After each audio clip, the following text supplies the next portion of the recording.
a year. So whom they will blame?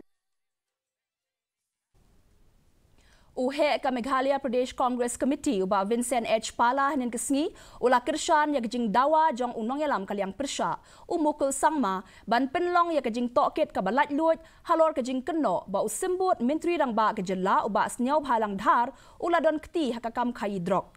Habakren bat kinong thok kubor upala ula pediang sngau bha ya kado jing tohkit halor ki kam khaii doyong bean bat ki kam khaii drok bean kibla ya hakini ki post nem baladep da ka Kyrshan pura ya ka jingkhot jong usang ma ban tohkit ka bakin thop ru ya ka ne kapor.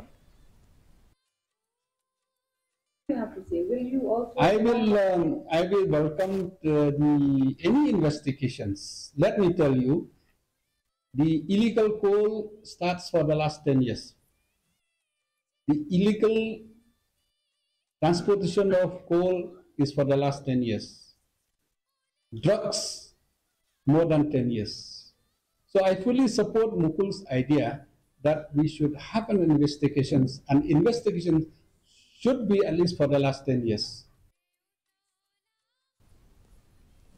Kaseng United Democratic Party UDP nongpo